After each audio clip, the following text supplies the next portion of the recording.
Very good morning to you. Welcome along to Tuesday morning's OTB AM. We're here with you all the way until 9:30 this morning. As ever, if you want to get something off your chest, then hit us up on whatever stream you're watching this, or you can just tweet us at Off The Ball. We're live on YouTube. We stream every morning on youtube.com/Off The Ball, on facebook.com/Off The Ball, and of course on Twitter and Periscope as well. So a very good morning to you. If you want to just listen to the audio of this, we haven't mentioned this in a while actually. If for whatever reason you don't want to look at Owen in the mornings, or me, don't know why. I don't want to look at me in the morning. I mean, you don't have to. I do. Anyway, you can get us on offtheball.com and just hit the play button on the top right-hand corner. A bit of fame. We were kind of like wondering why the big all-out brawl, which had some pretty horrific incidents in the middle of it, wasn't getting any national play yesterday. And then, lo and behold, a video emerged from the depths of hell. Depths of hell, indeed. Who knows whose hand reached into the depths of hell to pull this from the burning embers, because I'm actually surprised this thing emerged. I thought that was that, you know. Here's the video here, right? So just take a look at, there's two things. We're going to play this twice. Your left-hand corner, boom. That punch in the front of the newspapers this morning as well. There's a picture in the front of the end. We'll get to that in a couple of minutes' time. But I want you to look at the top right-hand corner now. Just hold it. Can we go back? Can we? Yeah. It looks like that wasn't on a phone. This screen isn't a phone at all. There. Pause. No, just missed it. Sorry. Can we go back? There you go. There, yeah. What's that top right-hand corner? Is it a curtain in the background? Is that a TV screen? Is that recorded from a TV screen? But this game wasn't on TG Car. No, it wasn't. Oh, that's interesting, isn't it? It looks like it was from the exact same angle where that one tripod Hold was. it there, baby. Yeah. Oh, boom. Jesus Christ, that's grim. Like, you look at the... yeah, hold it there. Punch. It is the Zapruder film. It's very grim, isn't it? And here's the thing, it's not that unusual. No. It really is not that unusual. We see it all the time. We see it every year, and multiple occasions in the same year. John Fogarty has a piece where he's talking about there being a junior match in April in the same dugout between Ardfert and somebody. Where there was an all-out brawl? Stephen Wallace. Oh, that was the same game? Yeah, Stephen Wallace. Okay, right, okay. He got suspended for that.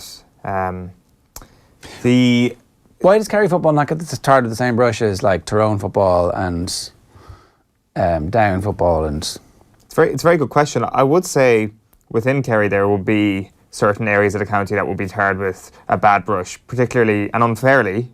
I have to say that unfairly, North Kerry would get that reputation. So when you see John Mitchell versus Ardfert earlier in the year, I mean, you see those scenes. People like us from East Kerry and South Kerry are like, those people, the Nordies from the north of the county, you know, from the good old Civil War days, are at it again or whatever. But no, that's actually not the case at all. It's a county-wide thing. It's a countrywide thing. And the fact that it's kind of like two, I guess, traditional enough powerhouses. You're going to get killed next time you go home. I'm not really. Like as I say, it's an unfair. Too late though. You did say them Nordies are at it again.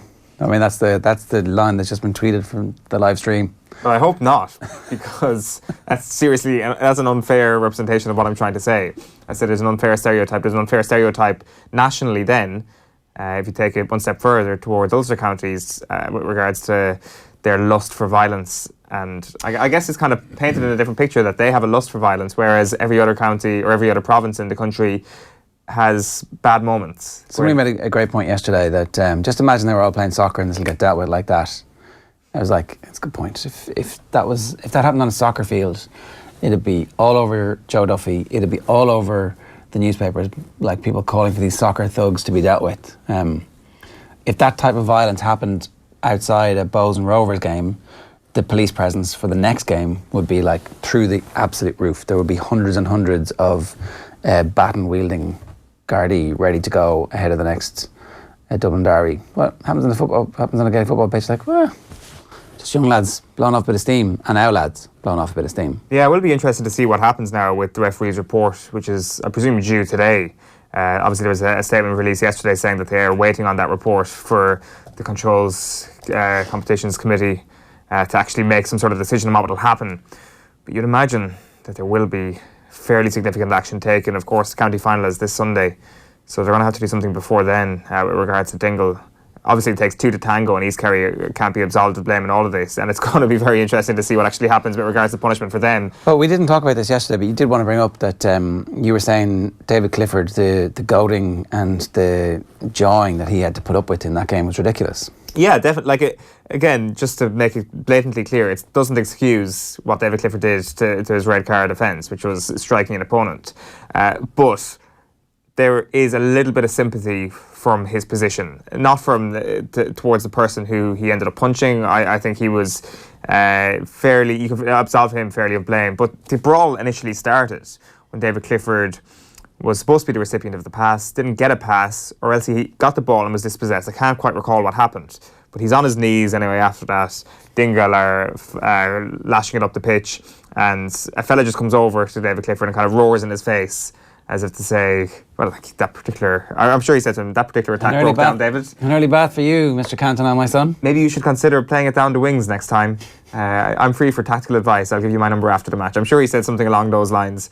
And some fella who was beside David Clifford, one of his teammates, just ended up pushing him. Somebody pushes back. And then it's sort of retribution after retribution for all these shoves, which accumulate into a more significant thing. And that kind of started a mini series of handbags, let's say, and we were like, okay, what's the referee going to do here? And then we're like, oh, hold on a minute, the game's actually still on. The referee didn't blow it up at that point, despite the fact that there was about 7, 8, 10 maybe players involved at this point. The ball was over in the wing, by which point the referee eventually stops it. When the ball's over there, the movement of players moves over there, the violence is there, and it spills right into the sideline. Like, the referee completely lost control of it. It's an impossible game to referee right now. So that's the footage that we've seen there is the melee that leads to the first sending off. Yes. Is that right? Yes. Yeah. Only one player sent off? Only one player sent off, who's Paddy Clifford, who I believe in that video is who runs towards the Dingle mentor who strikes, or appears to strike, Darren Moynihan. So Paddy Clifford goes after that Dingle mentor after what he did to Darren Moynihan, and Paddy Clifford gets sent off. Now, a Dingle mentor does get sent off, as does an East Kerry mentor. I'm not sure how the East Kerry mentor got sent off, because it was at the very other dugout. But either way, that was the referee's decision, that was the correct call. And then later on, as the frustration just bubbles over and over and over, I think Clifford is kind of in a situation where he's held to the ground with a free kick and stuff, and he's just like, screw this, and punches his man. And like, he's 19 years old, he learned from that. You don't want to, like, it is kind of double standards here, giving free passes to certain people and not, but ultimately, if there's any young lad out there, you're like, this is almost the hand you are going to be dealt with every single time, because nothing is going to change. When Marco van Basten had to retire because of ankle injuries it's all sustained from tackles from behind, FIFA decided, okay, enough. One of the best, most graceful, most beautiful players, one of the best purveyors of the beautiful game has been forced out of the sport because of the shit that he's had to put up with from thugs, from thuggish tackles which aren't actually aimed at getting the ball. And that was going to ultimately reduce the manliness of football and ruin the sport forever. Now, you could argue that diving has done that, but certainly removing the tackle from behind did not change the sport.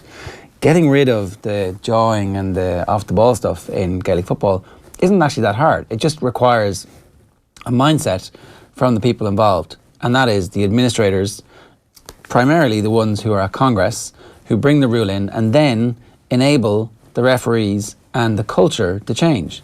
But we don't want that. We want people to be able to whisper darkly and to nip and to pick and to stand on toes, because we've made no effort to stamp that out from the game. Yeah, well, the thing is, as you say it's easy. I think it's easy to identify what the problem is, and you've outlined it there. But I think actually changing it is borderline impossible, because it's a full culture shift. You have to try. Okay, I agree. But it's a full culture shift towards a culture of respect, which doesn't really exist. Dingle deserved to win on Sunday. I can guarantee you they benefited hugely from what happened. I'm not saying they wanted the brawl to start, but certainly in hindsight it suited them that playing against the wind, there was this sort of emphasis taken out of the game. A player got sent off. Even if it was one of their players sent off, they'd be like, well, at least we held up the game for a little while. I don't think it's a culture of respect. I think it's a culture of crime and punishment. These are the rules of the sport, and if you transgress those rules, you're going to be punished. As it is, as we know from every intercounty match that's ever happened, if somebody gets sent off before a big game, inevitably that sending off is fought by the team who had the player sent off, and that results in it being turned over, and so GAA discipline breaks down at that level. Now, there are instances where individuals get singled out for a mass melee, and you're kind of thinking, well, it's a bit unfair that certain players are going to miss this. But I don't know. I might have come full circle on this, in that previously I would have thought, well, the GAA disciplinary system is so ad hoc that it kind of falls down because it's so ad hoc, and so therefore, what's the point of this? You know, banning somebody for an incident from a big game is unfair. Now I'm actually thinking, throw everybody out. Throw Dingle out. Like, you're involved. You don't have control of your team. You don't have control of your players. You don't have control of your sideline. Out you go. Tough. And then next season, that doesn't happen. Yeah, I would like to think it doesn't happen. I'd like to think that it doesn't become more deep-rooted in terms of omerta and in terms of making sure that things don't get out into the public domain. But I agree. I'm saying that I think the best solution is a blanket ban. So let the county board have all the games in the county ground where there are camera positions, and automatically staff those and decide that you're gonna be filming this, and so it's part of the game now that you get filmed.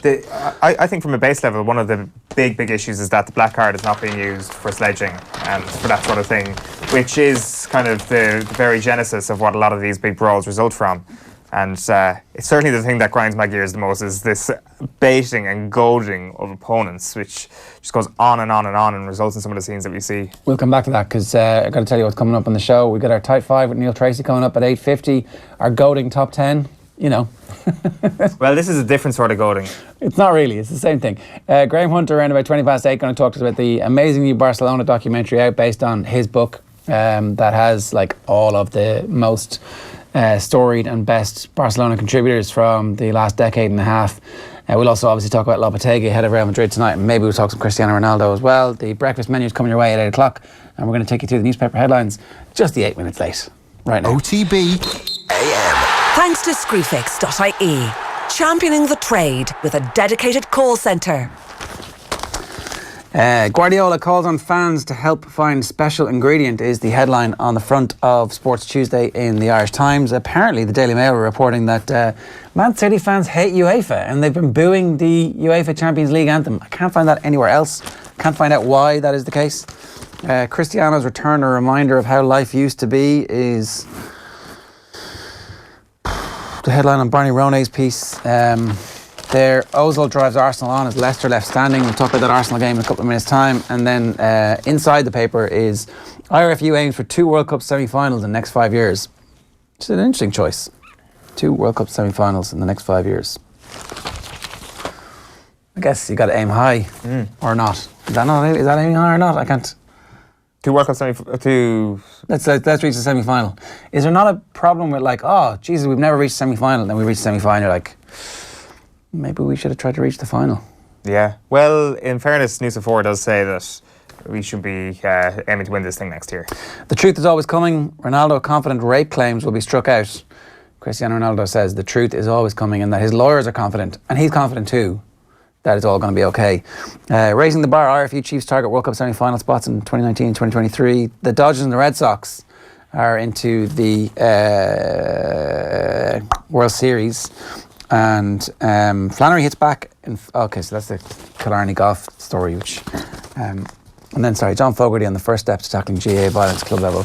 It's getting to the point where there's going to be a whole couple of months of GAA club violence, and it's going to become something that you can't ignore. It's going to overshadow loads of other stuff that's happening. Role model Ronaldo is still defiant. That's role model in inverted commas, because he said it.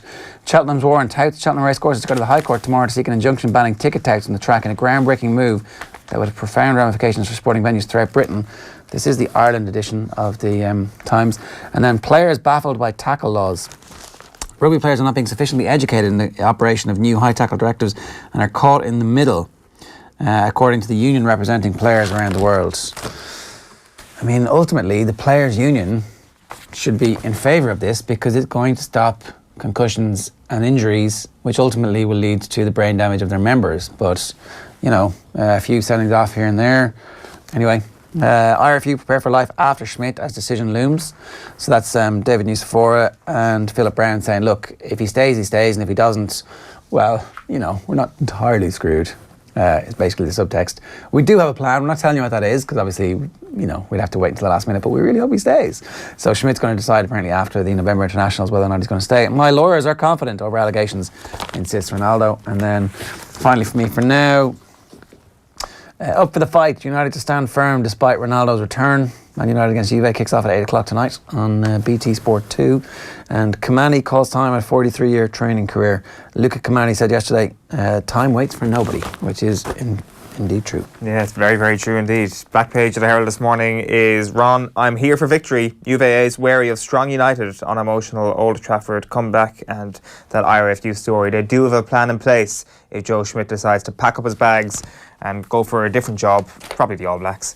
Back page of the Irish Daily Mail is defiant return. Back at Old Trafford, Ronaldo breaks his silence and insists he is confident over rape allegations, and IRFU aiming to tie Schmidt down to new deal, says Hugh Farrelly. Back page of the Sun then is rapist. No, I'm a role model, 100%.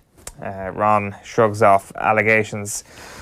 Back page of the Irish Daily Star is the truth will come out. Ronaldo pleads innocence about rape allegations. But the big angle really on Cristiano Ronaldo is covered in great depth by the Mirror. Congratulations to all involved. Watch out, United. Ronaldo rolls back into Old Trafford, ready to bling it on and add to Jose's woes. That's right. Cristiano Ronaldo was wearing a diamond watch yesterday, which is the big news around Cristiano Ronaldo at the moment. The front page of the Daily Telegraph sports section is Ozil makes it the perfect 10 as Arsenal beat Leicester 3-1. A sublime performance from the German last night. And it's Ronaldo once again on the back page of The Guardian. Truth comes first. Ronaldo defiant on the Old Trafford return. Digger has been in touch to say the verbals were non-stop to Clifford in the first game. Even when he scored, the Dingle lads were shouldering him and getting in his face. In ice hockey, they have a sin bin for incitement. Fine with a red for striking, but there needs to be a clamp down on this incitement, which is exactly the point you're making. So let's tell you what's coming up now on our talking points this morning. Plenty for us to get through. Christian Wade joining the NFL. Any other players who might succeed? Conte to Madrid. Really? Is Antonio Conte the right man for the Real Madrid job? The KerryGAA fallout will do it to what some of the newspapers are saying about that. The joy of Arsenal. That's one that's specially designed for Owen Sheehan here. And Joy of me. Life after Joe. That's Joe Schmidt. What's life going to be like after Joe Schmidt? Or do we need to even plan for this? It seems to me that Joe Schmidt's going to stay. That, at the moment, everything is pointing towards Joe Schmidt being kind of a father figure for Irish rugby for life. That, life's pretty good here. Life could be spectacular back in New Zealand as the All Blacks coach, couldn't it? Well, let's work it through, right? So, New Zealand will, by the end of this World Cup, have won 3 World Cups in a row. Yeah. You'll be going to New Zealand trying to win 4 in a row. What's the big deal? Winning a World Cup. Being a World Cup winning head coach. That's the big deal. But if you lose one game, you're the guy who broke the sequence of winning. And what if you go back and they don't give you the job straight off? So somebody comes in and goes, yeah, I'll stay here for 8 years or 12 years. And then you're coaching one of the good New Zealand franchises in Super Rugby. And it's like, oh no, really? You're still living in New Zealand. You're speaking about a situation... New Zealand's just Ireland with slightly better weather. That's all. And Joe Schmidt's family. And worse weather, for long periods of the year. You're speaking about a situation which is a very high-pressure environment. Joe Schmidt is a man who likes high-pressure environments. He is a professional coach. He's been involved in professional sport for decades. A man like him doesn't get to where he is without thriving under that pressure. Sure, but... So the idea of winning 4 World Cups in a row is the very thing that would appeal to Joe Schmidt. All he has to do to achieve, his KPIs are reach semi-final twice in 5 years. I can do that. Of course I can do that. Look at the talent of players. Look at the pool of players coming through Ireland. That's a coaster's mentality. That's somebody who's like, I get to sit at my desk job today, got nothing to do all day, gonna sit back and watch YouTube videos. Joe Schmidt is not that guy who likes to coast. Who likes to outperform their job? Everybody, right? Especially the high achievers like Joe Schmidt. So, how do you outperform as the head coach of New Zealand? It's impossible. You cannot do it. It's like Brendan Rodgers. Oh, I'm going to win the league by 20 points. Well, becoming the first team ever to win 4 World Cups in a row. But who cares? When New Zealand people care, Well, the you world know of what? rugby will care. But It like- would be one of the most dominant sports teams in history, if not the most dominant sports Well, team it in would history. be, but like ultimately, you know, the whole way that their culture is set up is to win this and nothing else. They don't have another national sport that they're any good at, really. Like, it's shooting fish in the barrel. Whereas if you win a World Cup with Ireland, if you reach a final with Ireland, that achievement is greater than anything that you can do with New Zealand. So, he reaches the semi-final next year with Ireland. We lose to whoever it is, South Africa. Oh no, South Africa's the quarter-final. Australia, probably, or... Is it not New Zealand in that semi, no? Is it? Whoever it is. Okay, it doesn't matter. Say Ireland lose in a World Cup semi-final. Disappointment. That's disappointing. Okay, the thing is, get to a semi-final, that is the best Ireland have ever done in a World Cup. Steve Hansen wins another World Cup and he packs up his bags. New Zealand look around the world for the next best head coach. I would then say Joe Schmidt is still their guy. Yeah. He's still the guy to a point. Well, Joe Schmidt then says to himself, right, okay, do I go and try and do 4 in a row? And even if we accept your point that it doesn't matter that much to the New Zealand public, he says to himself, well, this is my one and only chance. Do I wait 4 more years to see if I can go one more step? Like you talk about this being the only thing that matters to New Zealand. Well, in Joe Schmidt's Ireland career, the World Cup will suddenly become the only thing that matters if Ireland get to a semi-final. Waiting 4 years for the sake of hanging around Ireland for that, and you have the All Blacks job, his dream job from quite a young age in his coaching career, I'd imagine, on the table. He'd be mad to turn it down. Well, I don't think it's a shoe-in. I think that there are other candidates that are part of that backroom team already, and there are... He's the favourite. There are... Well, we've definitely spoken with people from New Zealand who are like, yeah, you know, it's not a shoe-in that he gets it, right? So let's assume he's offered the job and Ireland have been beaten in the semi-final. Yeah. I mean, you think about it, right? And then you tell Ireland, I've got a good offer here, lads. What are you going to do for me? We'll give you the freedom of the country, you know. Life is pretty good. You can go on tour with you too. Well, I mean, yeah, Like okay, for a year. Can I have a year off? Grove Park. Can I do the Lions job? I'll take the Lions job. Who will that be? Will that be the South African one? It's Australia next, isn't it? Okay, I mean, that's pretty easy, isn't it? Well, he's done it with Ireland. Yeah. So he can probably do it with the Lions. Yeah, but it's too easy. Too easy. Like that's contradicting your view of Joe Schmidt there. If the Lions is too easy, well then... But a Lions tour to Australia, we're going to win that Lions tour, right? Yeah. So he'll be like, yeah, okay, I'll do that. It'll be fun. I mean, he'd be doing it to gather intelligence on everybody else. But look, I think it's more likely that he stays than he doesn't. I'm not sure. I think semi-final and out for Joe Schmidt. All right, next, the joy of Arsenal. Well, this is specifically for you, because you're an Arsenal fan. A long-suffering Arsenal fan. You got sucked into being an Arsenal fan when they were really good as a child. Well, 98. Well, my dad kind of made me an Arsenal fan. Really, that was it. I didn't get sucked in by saying, "Oh, look at that cool team on the television." I was an Arsenal fan before I even remember being. And then you fell out of love with football because Arsene Wenger ruined everything for you. He didn't ruin everything for me. For a long period of time, you were like, "I don't really like football anymore." It's kind yeah, of shit, it's true. It is true. I did go through kind of a demoralisation, and I was disillusioned with the club last night. Though, oh my God, Mesut Ozil! Look, Mesut Ozil! Like he was just.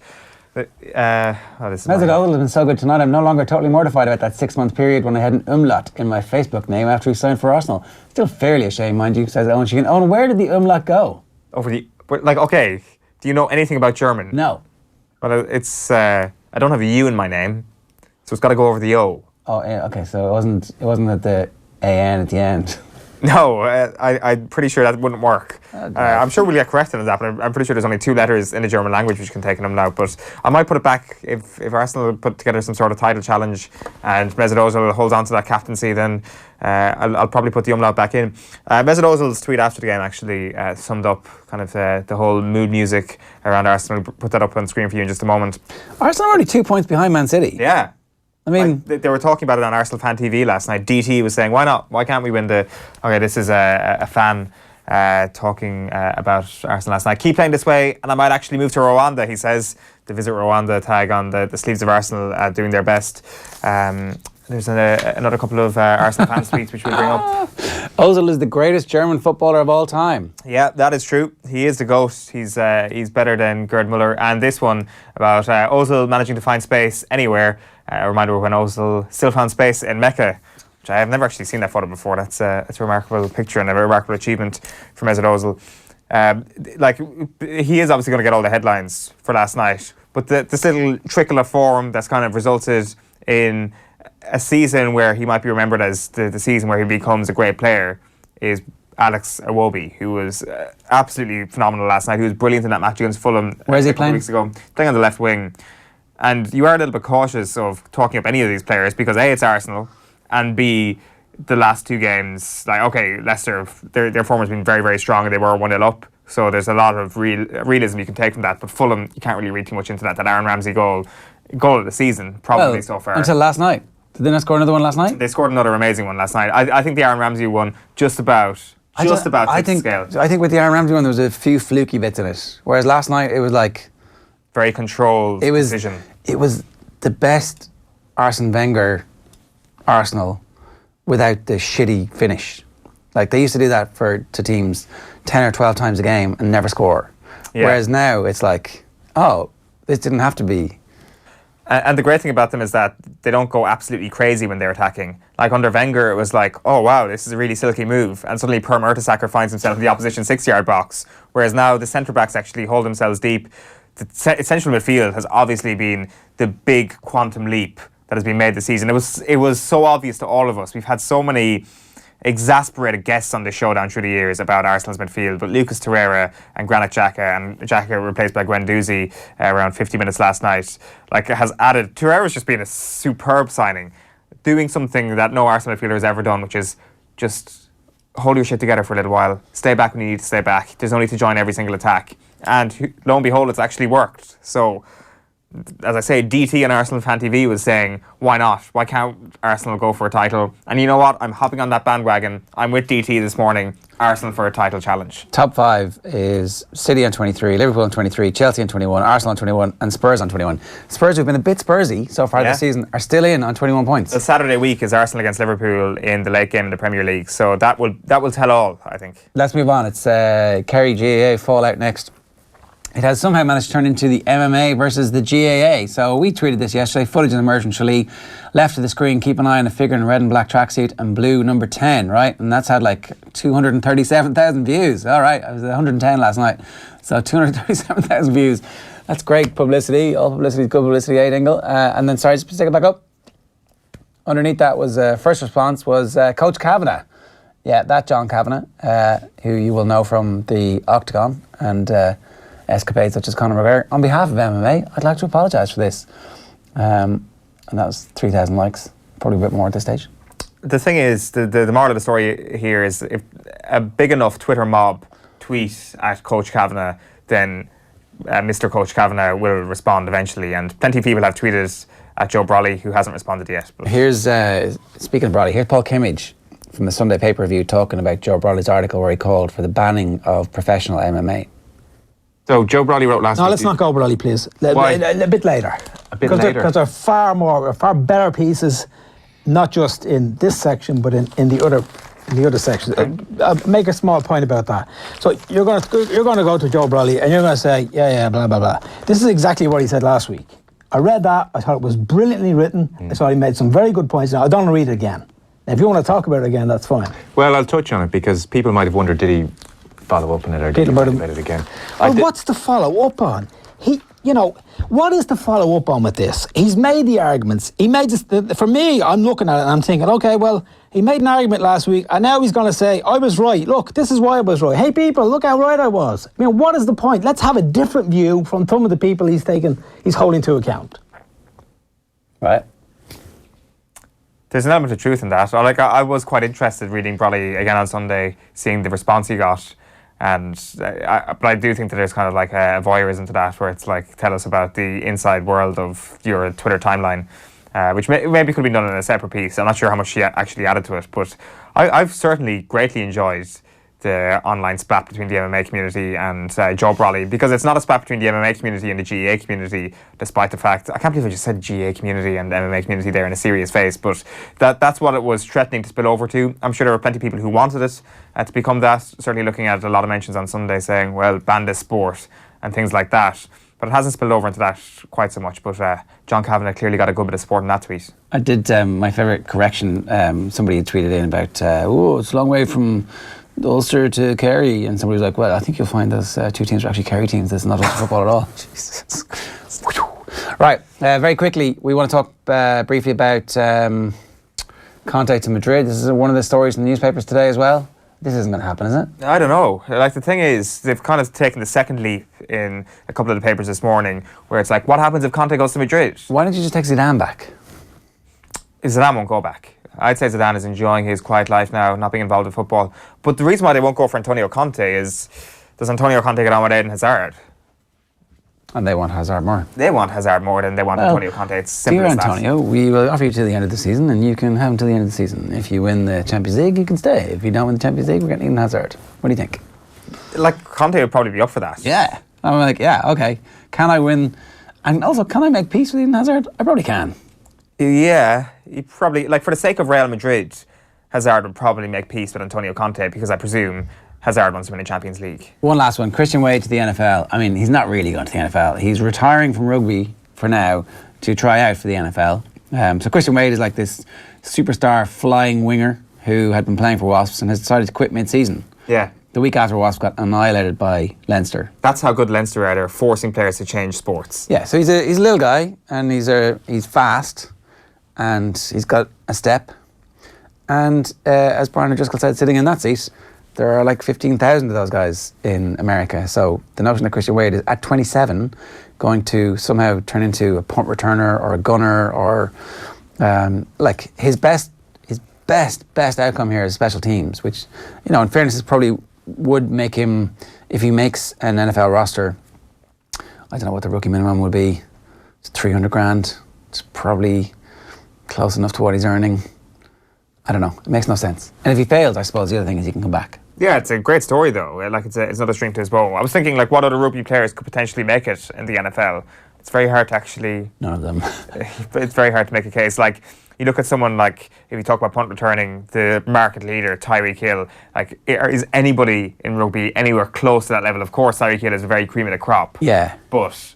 you need to go, like, wind it back into, like, some kind of common or garden. Like, is Jordan Larmour's step good enough for him to make it at college football level, for example? Is that the standard? I mean, look, Jordan Larmour's obviously a brilliant athlete, and that he was a hockey international as a teenager. So, like, if you got those players in the system at 15 or 16, they could definitely make it. But the ones who can kind of stroll out from professional rugby now and become a professional American footballer, I mean, I don't know. There's a couple of guys from England who are trying to make it as tight ends, who are rugby converts, who are like 6'10", and you think, okay, so I understand how you might make this. You are a physical freak, but like, you're also coming up on a fairly regular basis in NFL against guys who are 6'8" and 40 pounds heavier because they've been juicing since they were 16. Yeah, so, well, there is that, but that certainly doesn't happen in rugby, so they'd be screwed, right? It's true. I don't know. I think that there's a bit of madness behind this. It doesn't make any sense. I think that there's something else going on here. Yeah, the best opportunity really is as a reality TV kicker. series. Yeah, it could be. It'd be a great reality TV show. Kicker really is the only option. Like, Rog would have made it in the NFL if he really put his mind to it, if he was in the right system. Rory Began should go to the combine and try out. Yeah. And if... different shape ball, though. He could boot it over from like the 20. Oh, look, we're stuck inside. We're going to turn it over on downs anyway. We're going to have a great... yeah, we'll have a kick. Come on, Rory. He'll just walk in the yard to train and they'll be like, your foot is massive. Come join our team. Yeah, that's all they need. All right, Graham Hunter is up next. First, though, here's the trailer from the brilliant new documentary on Barcelona. Take the ball, pass the ball. Based on Graham's book, Barca, the making of the greatest team in the world. I don't care where you're from. If you tell me that you love football and you don't love Barcelona, you have a problem. To play against Barcelona at that time, you just knew you had a bigger chance to lose than to win. 2011 was the best brand of football I've seen. Yo entiendo el fútbol así. Once we got that first victory, there was no stopping us. Que fue un poco el comienzo de todo. See, everyone knew this guy is going to be the best in the world. And there was no doubt about it. After Guardiola came, that's where you really learn how to play the Barcelona way. En esa idea, Pep arriesgaba en todo el campo, ¿no? Yo pensaba, está loco. Y viene desde hace mucho tiempo, de la época de Cruyff, que creo que es una filosofía distinta. No es fácil enganchar la filosofía del Barcelona. Solo con la noticia de que Guardiola va a entrenar al primer equipo, yo ya estoy sintiendo algo de que vamos a ir bien. Él fue innovador en una forma de jugar. Take the ball, pass the ball, take the ball, pass the ball. con unas fichas que tenían un talento especial. Él las supo poner en ciertos momentos. Pep says, I will bring you to the final of the Champions League, and it was like this. Mira, pues te lo explico rápido. Mira, nos poníamos 3 contra 2.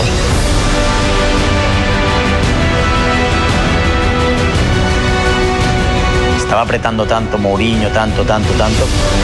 Ya incluso la gente del entorno barcelonista ya pedía algo más a Guardiola. La piel de gallina. It's the result of how we play. It's how we play, and then the results will come.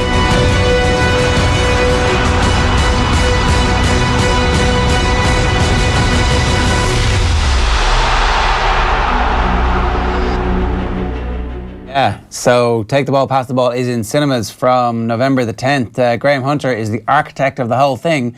Graham, good morning to you. Ger, one of the carpenters, not the architect, one of the carpenters. Well, we can stick up the screen grab there. Your name is the only one I think that appears twice on the final closing credits. There it is, there at the top, and then the second bottom. It's like... Look, listen, if either of you guys or anybody watching had been around a sports outfit like FC Barcelona under Guardiola, be it GAA or basketball or rugby or whatever, the fight game, you'd have tried to chronicle it, and that's all I did. You know that I wrote a book. I've been over to Ireland often to talk about that book. At one stage, a really smart director, a friend of mine, Duncan McMath, said, let's turn it into a film. We did. I saw Rupert Everett on the Norton show a couple of months ago saying, 10 years is what it takes, even with Colin... Is it Colin Farrell? What's the big actor who does Mr. Darcy and all that? Firth, Colin Firth. Oh, sorry. Colin Firth attached to it. 10 years it took them to get their independent film made. 2.5 it's taken hours.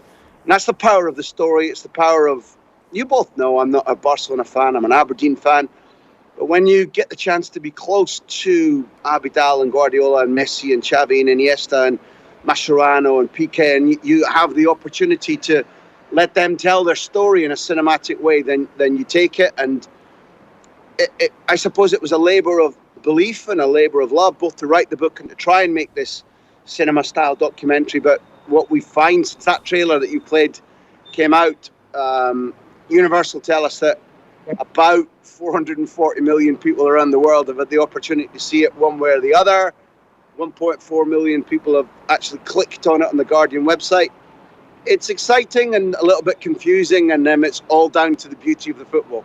Yeah, well, congratulations on it. I hope millions and millions and millions of people pay in at the cinema to go and see it. It's well deserved. Let's talk a little bit about the actual football this week then. And last week we were chatting about Lopetegui and the future and what it might hold. And yesterday, it's now kind of hour by hour, he's still the coach. I saw Dermot Corrigan tweeting, Lopetegui's still the coach. And it was like, this is now the news cycle that we're in.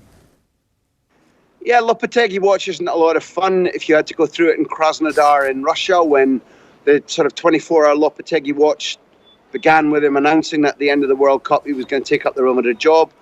The mid part was the president saying, we'll have a press conference tomorrow to explain this, and then 24 hours later he was gone. He misjudged that. Quite how badly he's misjudged what's going on right now, I'm not sure, Ger. I think we can identify a couple of moments whereby his troops, when they play, haven't been well enough prepared tactically. That's the coach's fault. Beyond that, I take the version that Zidane offered us in May, 4 or 5 days after beating Liverpool in Kiev. He pointed out things are wrong. It needs a new coach. It needs a new attitude. Without naming Florentino Perez as a problem, Zidane made it clear that there were changes required in the squad, how the squad was built, and these things Lopetegui has inherited. I'm not sitting here pointing the finger of blame wholly at Florentino Perez. It's a delicate situation that they're in right now that you would argue that probably only Ferguson, Sacchi and Capello have ever had to cope with before. An unbroken dynasty of European success and how you keep people hungry, how you keep their minds alert, how you stop them from getting rust. And you're seeing mental and physical rust on the pitch at the moment.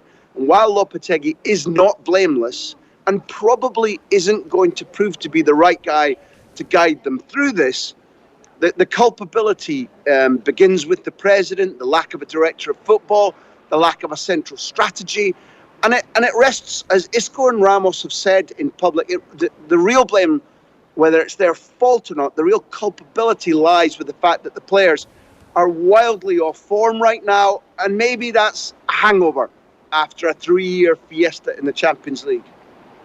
History shows us presidents don't sack themselves, so what happens next? Well, the president doesn't sack himself. They're looking around. There's an actuarial situation going on right now, risk analysis of can they persuade Conte to decrease his claims on the settlement that is due to him from Chelsea. It was in his contract. He's got every right to tough it out. He showed at Chelsea when he knew he was being sacked and he would not yield, that he takes very seriously being sacked and wants his contract paid up fully. And therefore, can they get Conte quickly? No. Might they get him in the midterm? Yes. There is, and has been for a long time, if not a lust, then an eyelid fluttering between Florentino Perez and Joachim Löw. Joachim Löw may not be going through the best of times with the national team, the Mannschaft right now, losing and playing badly, but Joachim Löw's credit is very, very high at the Bernabeu. If he were to decide to walk away from the German job, if they could prize him away, in my view, not my recommendation, in my view, he is Florentino Perez's number one candidate. But if you can't get the number one German, the number two Italian, they've looked within their own building and they've looked at Santi Solari, they've looked at Guti. Santi Solari is the standout of the two. Guti would be the more popular. Neither of them have the experience. There is definitely a level of counsel being offered from Jose Angel Sanchez, the vice president, to Florentino Perez, that if they appoint one of the two young, inexperienced candidates from within youth football at Madrid, and 5 months down the line, it hasn't gone well and they have to get rid of him too, it goes back to the series of sackings, which ultimately, in the build-up to Ramon Calderón taking over the club, it led to Florentino Perez stepping down in the middle of this otherwise unbroken 18-year reign of power and saying, I don't have the solutions. And the wise counsel is to Florentino Perez that if there's a sacking of Lopetegui, it can't be to appease media critics or the fans who haven't yet turned on Lopetegui. Lads, the wise words being offered to Florentino from within the club is, wait, get the decision right. And therefore, Lopetegui fights on, and irrespective of what happens against Victoria Pilsen, I expect him to be in charge for the Clásico. Right, okay. Like, when you talk about hiring from within, that was obviously where Zidane came from, and I guess with the profile of Zinedine Zidane and the situation being a little less grim when he came into his position, it was an easier risk, I suppose, for Florentino Perez to actually make. Like, what separates the current crop from Zinedine Zidane other than that profile? Do you think that they're in a position that they've been cultured enough, that they've been experienced enough in the Real Madrid setup to actually step up and make improvements to the senior squad? First of all, I think it must be pointed out that I like your point that it's this. Zidane was the second time that Florentino Perez reached, into his bag of tricks and pulled out a successful way, abracadabra, because he did that with Vicente Del Bosque. When he relieved John Toshak of his job in 1999, Del Bosque was an interim coach only. He did not feature in Florentino Perez's plans. And Perez actually found it very inconvenient when Del Bosque won the Champions League, and in 2000, 2001, it was without question an appointment that Florentino Perez was almost forced to continue all the way through to 2003. And I think that Zidane, having proved a successful candidate coming from within the club, that is part of what's on Florentino Perez's mind about can Solari or can Guti take over. The differences, as you asked, would be that look at Zidane and the emotional and intellectual links between him and the president from the moment at which Florentino Perez passed a paper napkin with the words written, "Do you want to join Real Madrid?" across a table in Monte Carlo to Zidane in 2000, autumn 2000. There was an emotional link between Florentino Perez and Zidane as a footballer. Remember, Zidane had been an assistant coach, he'd been director of football, he'd been a kind of general manager, he'd been an ambassador. And apart from the fact that Zidane is a special man, above and beyond being a special football person, he wasn't the first choice. At that stage, it was about third choice that Zidane would take over, and Florentino Perez reached to this trusted lieutenant with an enormous pedigree in football, far beyond that of Solari or Guti, even if not in out-and-out coaching in the youth teams was concerned. He reached for somebody who carried heft, who was his friend, who'd been talismanic to Florentino Perez throughout his reign, and that doesn't apply to either Guti or Santi Solari.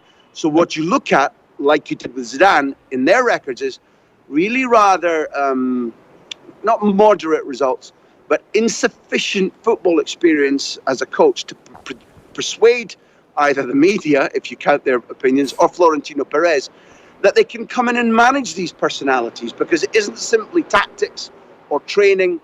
That maybe you'll argue that it's the same at Inter, or it's the same at Manchester United or Liverpool or Chelsea. I don't know.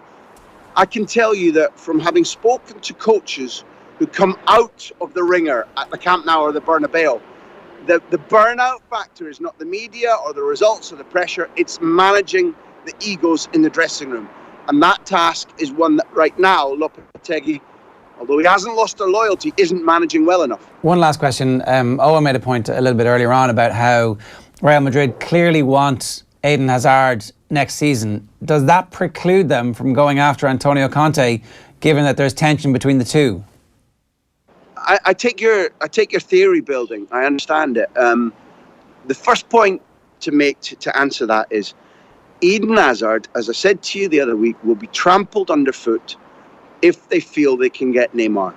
If Neymar won't leave Paris Saint-Germain, if Paris Saint-Germain won't sell, or if Neymar chooses to force his way back to Barcelona, which is very much the topic of conversation in Catalonia right now, then Eden Hazard will be Florentino Perez's number one target. There's absolutely no question of that. Would Hazard and Conte be compatible? No. The transfer market information, which would help answer your question, is which of the two, Conte or Hazard, is one, more likely to come, and two, more likely to be a benefit? Right now, Hazard, were he here, couldn't solve the problems and would get in the way of the development of Asensio and Isco. It might even lead to the sale of Asensio, who knows? Conte, could he solve the training ground problems, the tactical problems, the personality problems? Could he turn out a winning franchise? Yes. As we speak, if that actuarial calculation had to be made by Florentino Perez, then it would be in favour of Conte. I don't know if Conte would automatically say yes. He needs to assess. Taking over a big franchise mid-season is very, very difficult. But if you're asking me, which of those two men, if the button had to be pressed right now, in Christmas, not at the end of the season, that's a different argument, which of those two men is more valuable right now to Florentino Perez, it's patently Antonio Conte. Graham, great stuff as ever. Thanks a million. Congratulations again on the documentary. It looks amazing. Thanks. It's Graham Hunter there, joining us from somewhere sunnier than where we are.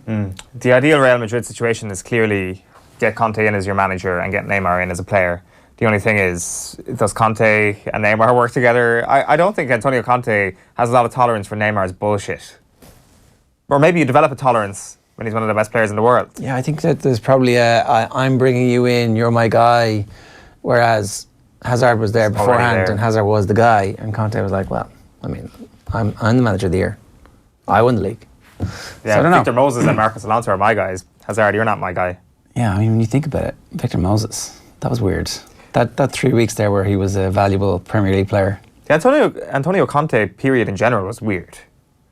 Like winning that Premier League, annexing that Premier League title was very strange, and the manner in which they did it. It was over at Christmas, was it? There was no challenge? Well, I don't want to say Christmas because it was quite late when they got going. That famous Arsenal match where they got hammered and then they went to 3 at the back happened in around October. So I can't imagine it was crazy. I would say it was January, February, but like it was Pep's first year. Liverpool hadn't got up and running. Leicester were on their hangover from the previous season. Arsenal were Arsenal. It was Jose's first year as well with Manchester United. There was a lot of factors at play with other teams that allowed Chelsea to hop on through. But hey, Claudio Ranieri won the title with Leicester. That did happen as well. We do talk about bizarre Premier League wins. I think maybe we just have to wind the clock back one more year to actually find the strangest one. Like it's pretty obvious to say that, but it's just worth a constant reminder that actually happened in real life and we weren't dreaming it. Yeah, and it's not explainable. Not explainable whatsoever. No. Good stuff in sport happens, inexplainable stuff happens in sport all the time. Yeah, miracle on ice. A reminder, OTB AM is live with Screwfix.ie, championing the trade with a choice of over 20,000 quality trade products. Now, the Amanda Stapleton Benefit Fund is something we're getting right behind here and Off the Ball. We just want to let you know that tickets are available to purchase now for the Legends Return, a match on the 3rd of November, where you'll get to see Kilkenny take on Tip in Barca. Tommy Walsh, JJ Delaney, Jackie Tyrrell, Henry Shefflin and Richie Hogan are going to be leading the Kilkenny Legends. The likes of Owen Kelly, Lar Corbett, Seamus Callan, Pádraig Maher and Brendan Cummins are there for Tip. I don't know who's going to win this game. I do have a feeling that it'll get a little bit competitive for like at least the first 40 minutes. I really hope so. That I think probably because, it depends on who has the most current number of players. If you could just pick retired players, you'd have to give it to Kilkenny on the basis of it's Kilkenny. It's the greatest team of all time. For sure. I wonder if Tommy Walsh, when he puts on the helmet, is like Jim Carrey putting on the mask, except it's just a competitive beast that awakens in him. Yes. I'm sure it's the same as pretty much all that Kilkenny team. It's like I'm a different man now. The helmet has changed me. You head over to tickets.ie to purchase tickets for the game and also to support Amanda. Now, yesterday, Will O'Callaghan caught up with the Kilkenny goalkeeper Owen Murphy and Paddy Stapleton, Amanda's brother, as they spoke ahead of the benefit match. First, here's Owen on the prospect of facing Lar Corbett again. Really looking forward to it, and obviously you see the names that are associated with on both sides. It's going to be a great occasion, and I can't wait again to line up against Brendan, who would have been a hero of mine growing up, and even in his the last couple of years when he was playing as well. It was just a pity that I was a bit younger. I couldn't get to play him against him a few more times, but I was joking with Lar there that he can actually score points as well, because he's scored a number of goals on me. So I'm hoping on the night up here he'll just he might pop a few over the bar and take it handy on me. As brothers, you're kind of always wondering how you can help out, and I suppose medically, you don't have an idea what's going on really, and that's all up to doctors. But we felt if there's something we could do, we wanted to do it, and I suppose Shane and myself are both involved in the GAA and we're involved in the media a little bit, and we said, look, this might be a way that we could do something. So we banded a few ideas around, and Paul Murphy would be connected to Amanda as well through her boyfriend. So we said maybe with those connections we might be able to relive kind of some of the old days and something that really captured people's imagination back in 2009, 10 and 11. So that's kind of what we went with the idea, and we simplified it down to Tip versus Kilkenny. For someone who might know the story, what is the situation with your sister at the moment? Yeah, well, I suppose at the start of the summer she got a bleed in the brain. She kind of lost a little bit of use in her arm and her leg, and so we're obviously very, very concerned about that. And as the summer went on, there was some tests going on, and I think it was on the 4th of September then we got news that she in fact had a cancerous tumour in her brain. So massive blow, and at the minute they're looking into different things, but it is a tough road ahead for her, but she's going through treatment at the minute, and she's doing absolutely brilliant, really, really mentally strong, and a real lesson even to the likes of us who think we've seen that sort of strength in sport or anywhere in life. Yeah, so head over to tickets.ie for tickets to the Amanda Stapleton benefit, and we'll obviously keep you up to date with any further developments or any more announcements about that typical Kenny clash, but hopefully thousands and thousands show up. Darren, how are you? Good morning, Ger. Very well this morning. It's a great morning to be an Arsenal fan like the man beside me, Owen Shane, because they turned on the style to come from behind to beat Leicester City 3-1 in the Premier League last night. The Gunners' 10th consecutive victory in all competitions. 2 of the goals were absolutely perfectly worked team efforts. Mesut Ozil dazzling in his display once again. He netted the equaliser before helping Pierre-Emerick Aubameyang score twice. Really brilliant goals. Go find them on Twitter, the internet. They're great. Do you ever play manager mode on FIFA and you just set the difficulty way too low? So you're like, I need to make this more difficult for myself. I need to pass the ball around like it's an actual real football match, and slow build-up play, and kind of paint like Da Vinci would paint, but on a football pitch in FIFA. That was Arsenal last night. it was just so nice. Like it was aesthetically perfect. Just watching it, everything came off brilliantly. I enjoyed the second goal almost as much as I did the third because I thought the second goal wouldn't be topped. Yeah. The weight of the pass to free up Bellerin to let it in was just sublime. And then the third goal comes and you're like, we're spoiled. We're not going to see two better goals back to back again in the season. In a 3-minute period. No, and that also speaks to the fact that Arsenal will probably taper off and fall flat in their face. It's a little bit of both, isn't it? Cristiano Ronaldo says his lawyers are confident that the truth is always coming. He was speaking in a press conference for the first time since Catherine Mayorga filed a civil lawsuit claiming he raped her in his Las Vegas hotel room 9 years ago. Ronaldo strenuously denied the allegations in a statement 2 weeks ago, and he's been backed fully by his club. Here's what he had to say. I'm happy, man. This is not we did the statement 2 weeks ago, if I'm not wrong. So I'm glad. Of course, I'm not gonna lie on this situation. I'm very happy. My lawyers, they are confident, and of course I am too. So the most important that I enjoy the football, I enjoy my life. The rest, I have people who take care of my life, and of course, the true always coming in the first position. So I'm good.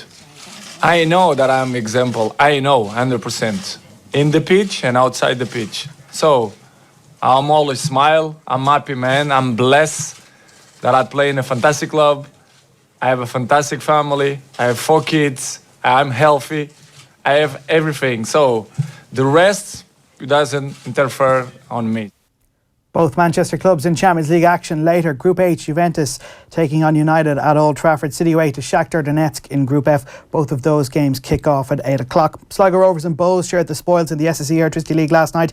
It finished 1-1 at the showgrounds. Mikey Drennan opened the scoring before Keith Ward netted for Bohs. Bray ended a 10-match losing streak as well. John Sullivan, the hero, at the Carlisle grounds. He headed home a 94th minute winner. They defeated Derry City 2-1. It has been a miserable few weeks for Derry. That was their 7th defeat in 8 matches in the league. Manager Kenny Shields under mounting pressure in recent weeks. Fans' frustrations growing all the time. It all came to a head yesterday when he walked out on an interview with BBC Radio. Tell me where I'm getting my players from. You're bringing them in from Scotland and from across Channel. So why can I not get Derry players? Tell me where I would get a Derry player. Just you tell me. Go on, tell me. Where can I get a Derry player? Most of them seem to be playing in other clubs in the League of Ireland and with Coleraine. Exactly. Thank you. So how can I get them? It's impossible. Why is there 4 Derry players at Dundalk? Can you answer that? No, you can't. So there you are. That's answered your question. Why is there 4 Derry players in Dundalk? Tell me why. Because they look and they've seen the best players and they've went and targeted them and brought them to the club. But have you not got an idea as to why they're not here? Have you any idea? Do they not like to play for their home club? I'm sure they would play for their home club. Why am I not going and getting them? That's bad management by me. That's what you're influencing. That's bad management for me. I'm not going to get the Derry players. I'm asking reasons because if you look from the third, Derry came to you know the reasons. Derry came to Bradwell. Go on, say the reasons. Say them. What is it? Money? Is it packages? Well done, Einstein. That's brilliant. You've worked that out. Well done. Testy stuff. I mean, the money thing was the first part of it, right? Yeah, I mean, is there like some kind of omerta? We can't talk about the fact that you're professional footballers and get paid for this job. Is it? I'm sure he was just a little bit frazzled, and he's like, "Wait a minute, the journalist." Yeah, that he was like, he just wasn't thinking straight. Like, is the bit before it? Is why don't you have any homegrown players? Yeah, but I mean, is that the theme of the interview? There's a lot of clubs that don't have homegrown players, and he makes the point that, you know, why are you asking me about homegrown players? Dundalk don't have any homegrown players, but Dundalk are winning competitions and they're successful, and Derry have probably gone backwards over the last couple of months. So I think the point about player recruitment is he's making the point that he's getting players from Scotland, he's getting players from I suppose unconventional places, you would say, while Stephen Kenny is signing tried and tested League of Ireland players. Presumably because Stephen Kenny has budget. He has more money. Yeah, he has more money. Is that like the weird inference that, like, but these players should want to come and play for the club, I thought was a bit odd, that he seemed to suggest that, well, they don't want to play for Derry because they're not getting paid the same. Yeah, but he didn't come out and say that, which is the point that's a bit odd. He should have just said, if he had said at the very start of that interview, I just don't have the budget, guys, to be any higher than 7th place in the league, I think the conversation will end pretty quickly. But he doesn't want to explain the losses. With the squad they have, you would imagine that they would be a little bit higher. Is the squad good? I don't know. It's probably better than where they've been and the results they've had. Like it's 1 win in 8 games, and that's only been to Limerick, who are the second worst team in the league, bar Bray, and they've been beaten by the worst team in the league last night, Bray. But they're like not in any danger of. No, they're fine. Is Kenny coming back? Is Kenny coming back to? Kenny Shields, is he going to be the manager next season? It's hard to know. Like he's done an okay job. He won the League Cup, and that's not a bad way to wrap up the season. But at the same time, with a bunch of players who are like, there were a lot of excuses in that interview. A lot of excuses. Will he be back? I don't know. I wouldn't. I have some sympathy. It's like, Kenny, can you not afford them? Is that the issue? Tell us. But if you just said we can't afford them, they had a great run at the start of the season. They were filling out the brandy well. They had a really decent start to the season. It's the fact that it's tapered off, I think, is most concerning. And you can't blame the tapering off on Dundalk. That's a bit of a red herring to throw out. What age does James McLean come back as player manager? What age does he have to be? Next year. No, he'll do 2 or 3 years at Celtic and then he'll be back at Derry. He's got to, obviously not the next tournament because that's in Ireland. We'll qualify for that. The one after that's the World Cup, so he's got to stick around for that. So 3 years' time? 3 sounds about right, yeah. Well, he could play for Derry and play for Ireland. What's wrong with that? Can't be player manager for Derry and play for Ireland. Oh yeah, sorry. I forgot about the player manager part. Sorry, player manager owner. Yeah. Well, by then Stephen Kenny will have got us to the group stages of Euro 2020, so it'll be all well and good. That's true. Conor McGregor has admitted that he was simply beaten by the better man as he went in depth on his defeat at UFC 229. The Dubliner says his performance against Khabib Nurmagomedov was simply not good enough. There's a really fascinating level of detail in the Instagram post. It's really introspective. The former champion conceded Nurmagomedov won the first and second rounds. The latter he called the worst of his career. This is what McGregor said. Although winning the early exchanges in 4, he dips under again and I end up in a bad position with over 3 on the clock. McGregor continued, I worked to regain position and end up upright with my back to the fence, a stable position. Here, however, I made a critical error of abandoning my overhook at this crucial time, exposing the back, and I end up beaten fair and square. It's a really interesting post, well worth going and checking out on his Instagram page. And pretty long, is it? All its depth. Yeah, he goes through round by round. It's a fascinating breakdown of the fight, considering a lot of the stuff in the media over the last couple of weeks has been it's lawless, there's no rules. He gives a really measured response and shows an awful lot of understanding of what went wrong. Why is he doing this? I suppose he'd probably finished the review himself and made a few notes and thought, why not put it out on social media? Why do any of us post on social media? Well, so this isn't about selling whiskey. This is about making sure that he's still involved in MMA, right? Like, he's coming back. You're not doing this. Yeah, he does make the point in there that he's seen enough to want to fight again. Do you think his pride has been damaged with accusations of, say, the UFC becoming the WWE? Does he see that as a personal slight, that am I a WWE fighter? Am I not, like, what am I now? Did he see that association with everything kind of as a dent in his character, I wonder, and he kind of sees this as like, here is my very high intellectual breakdown of my sporting event a couple of weeks ago? Maybe. I mean, does he want to fight Khabib again? Is that the... That's the gist of it is, he would give him more respect the next time. Like I said, he didn't really respect his ground game as much as he should have. He knew he would be dangerous on the mat, but that he wouldn't make the same mistake twice if afforded the chance to go. That fight sells again, right? Everybody watches that again. There's no one bored of another, like, if McGregor's going to get badly beaten up the next time. Of course it sells again. But does it sell the same amount? More.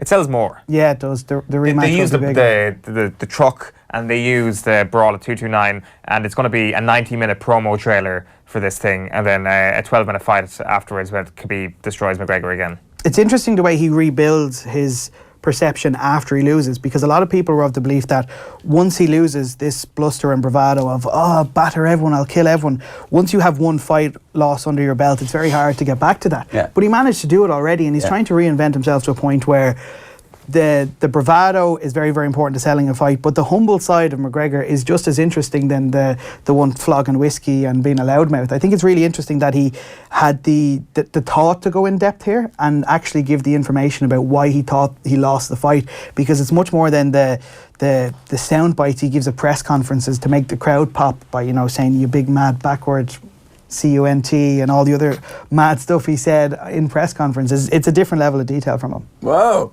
you just spelled it out there. See you next Tuesday. Yeah, that's how you say it. Yeah, sorry. Come on. We will go to the make-believe world of professional wrestling because it was interrupted by real life last night. Roman Reigns, one of the biggest names in the WWE, has revealed last night that he's been diagnosed with leukemia. He's a former college football player with Georgia Tech. He'd previously battled the disease, but had been in remission since 2008. In making his announcement last night on their television programme, he relinquished his WWE Championship.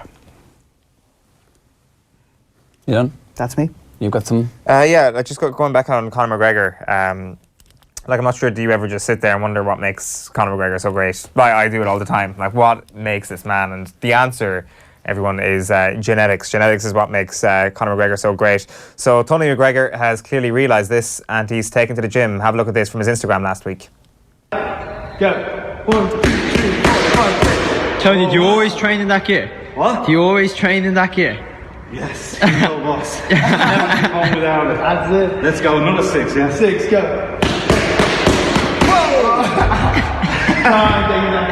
Whoa! Shades and all.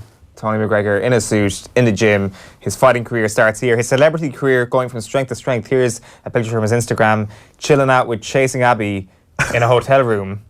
In the sack with that Chasing Abby reads the Instagram caption here, which I thought was a fairly bizarre post, but you know he's in with all the celebs at the moment. You're not a real athlete as well, getting back to his promising boxing career, unless you're having cheat day. Another Instagram post following this shows a recent trip to Krispy Kreme. His Instagram is a gold mine. Cheat day, says McGregor, 4 Krispy Kreme donuts. It's like The Rock when he posts his plate of massive cookies. That's what Tony McGregor has turned into. But he's been back in the gym since then. Cheat day was only for one day. If you ain't cheating, you ain't eating, as they say. But he's been back in the gym. Pow reads the Snapchat pencil on this pad work at the Boxing Academy there. And he posts up a video of said pad work. You'd kill him all. I think you'd take him. No. Genetics, though. No. No. Could we go Tony McGregor into fighting Owen in blue collar boxing? That would raise a lot of money. Would you fight him, Owen? I would totally fight this guy. Would you? Yeah. I'm calling him out right now. Tony McGregor. Look down the lens on and tell him you're coming pad from. Work is kind of terrifying. One more video, more pad work, I guess is how we'll tee this up. No one gives me coinage. Let's go, Tony. Go. Go. Go. So there you go. In case you were ever wondering what makes Conor McGregor so great, there's your answer. Right, happy days. So are you calling him out? You want to just do it down the lens? I'm not going to... Do it, Owen. That pad work kind of scared me, guys. So a minute ago you said you could take him. What? A minute ago you said you could take him. Yeah, I would, but... Then tell him you take him. I want to spare the poor old man's head. That's a joke. Oh, in case you can't tell, I'm being sarcastic. All right, here's Pat Nevin with a little story about Juan Mata. Can I tell you a wee story about Juan Mata and I? He won the Chelsea Player of the Year for the second time. He was having a great time in Chelsea. People do forget that. Yeah. He was fabulous for Chelsea. Great vision, really wonderful. And Josie had come back, and they asked me to present the award to him because I'd won it a couple of times as well. And I was giving him the award, and we chatted afterwards, and he is one of the loveliest human beings on this planet. And you told him to leave? Yes. Because I read this in the piece. You told him to leave, did you? He asked me any advice. No, we're having a joke and a laugh. Yeah. Advice now, get out now. And you didn't read the piece fully, Joe? No, I was looking through it. But I got distracted in the Pat Nevin interview piece. There's an embedded YouTube video of Pat in the 80s in his leather jacket, which completely distracted me and threw me. I have no idea what piece you're talking about. Oh, your Daily Mail piece. That's how we knew you were in the Shacklewell Arms in East London, where you did a piece with Ian Ladyman. Did Mata, did he laugh at you and then he goes, oh, actually, you're serious, or, you know? No. Deliberately, do you know when you can say something and people haven't got a clue whether you've been serious or not? Exactly what I did, you know? So that he's like, oh, did he mean that? And because we'd only just met that day for the first time. Okay. It's one of those things you're just thinking, you know, it doesn't make Jose Mourinho a bad person. Just what Mata is not a Mourinho player. Mm-hmm. You know, he's not physical enough. He's not pacey enough. It's all the things that Jose has always completely and utterly believed in and trusted in and worked with him in his career. Mata is the antithesis of it. So, you know, he'll do a good job for him. He'll use him when he's needed. Will he ever be the central man that he goes to? Absolutely not. I cannot imagine that happening. Yeah, it's kind of mad how Matta's career is just petering out, isn't it? It's unfortunate. Under a different manager, in a different setup, he'd probably be fine. Could he fit into the Arsenal team now? Yeah, definitely. Where? Instead of who? Or maybe as a sub for the last 20 minutes? Like, is that all he is now? Well, does he realistically start ahead of someone like Henrik Mkhitaryan or even Alex Iwobi in his current form? I'm not quite sure. He'd be one hell of a squad player. He'd get more minutes, I think, than in Manchester United. But the fact of the matter is, who do you start him ahead of in Manchester United? Like, between Sanchez, between Rashford, between Martial, is Juan Mata better than any of them right now? The answer is no. Bit of a shame, but anyway. We're moving on because we want to talk about the top goading moments in the history of sport. Yeah. Some of the top goading moments. Now, let's just state this here. Goading, what we're going to talk about here is goading in celebration, goading in rubbing your opponent's face in it. So, we're talking here, Kieran Donaghy, like his fourth start ever in senior inter-county football, catches a ball over Francie Bellew's head, turns around, bangs it past Paul Hardy, and has a quiet word on the way out. Yeah, I forgot about that actually. In happiness. Exactly. In joy. As opposed to what maybe some of his opponents might have been saying to him before the goal got try scored. and make him react violently. The end game of this is not violence. No. The end game of this is #bants, as the kids say. So the hook of this is... the end game of this is where happiness and joy. Yeah, happiness and joy. Marco Yanni and Simon Zebo, of course, at the weekend. Two classic goading moments, instantaneous goading moments straight away. And it kind of got us thinking, like, is rugby completely immune to this? Well, the answer is no, it's definitely not. Maro Itoje celebrated with the Glasgow players when they were celebrating their try a couple of weeks ago. What the Glasgow players didn't realise at the time was that their try had actually been disallowed. And there was Maro Itoje. You can see him here in the background. If we put up this picture of him. Jumping up and down. Yeah, we scored a try. Yeah. No, you didn't. The referee blew the whistle like 5 minutes ago, chumps. Absolutely top work from Itoje right there. The big example when it comes to football, there he is. That's a fantastic angle from the outside. And he's so kind of gormless doing it. It's like, it's like really getting into it. The king of goading, particularly when it comes to opposition, is Emmanuel Adebayor. Emmanuel Adebayor goading the Arsenal fans for Manchester City in 2009 is just one of the iconic moments of goading. I think it's the top 10 Premier League moments of all time. Yeah, it probably is. I don't think you can dispute that in terms of general goading. You just need to explain exactly what's going on here to everybody, right? So Emmanuel Adebayor signs for Manchester City from Arsenal, kind of in relatively disruptive circumstances, doesn't leave Arsenal in a happy way. Scores for Manchester City against Arsenal, runs the entire length of the pitch towards the Arsenal fans, and everything in the hands of the Arsenal fans is being thrown at Emmanuel Adebayor, which you can only appreciate really when you actually see the full video and absolutely everything being flung. There was almost, when I saw it the first time I witnessed this, 'cause I was watching the game live, I actually thought there was a plastic chair flung from the stand into the crowd, but I think that was actually one of the stewards' chairs who were trying to hold back the Arsenal fans. One man who actually doesn't get enough credit for goading is Usain Bolt. Like, absolute famous. We'll put up a couple of images there. Like 2012, 200 metres, slows down before the end line. 100 metres in 2008, slows down before the end line. That's famous goading. That is just classic using your physical superiority to goad. Like, you can see him shushing there. He doesn't even need to shush. The fact is that he's slowing down before the end line in one of the fastest races in the world and the fastest race in the world, showing that he doesn't need to do anything else. I'm such a superior human being to you. Like, we talk about rugby, and we talk about Simon Zebo, and we see Nigel Owens giving out to him for goading at the weekend. This is some sacred sport. But one sport that is very sacred and that would never see any goading is golf, which is why I love the Ryder Cup, because all bets are off. That you can goad whatever you like. In 2016, of course, Patrick Reed and Rory McIlroy is like the greatest hold my beer of goading that I've ever seen. Patrick Reed there shushing the crowd minutes after Rory McIlroy was like, I can't hear you. The veins popping from Rory McIlroy's forehead there as he goads the hell out of that match. Muhammad Ali, top class goader. Sonny Liston standing over him. What do you got, Sonny? Game over.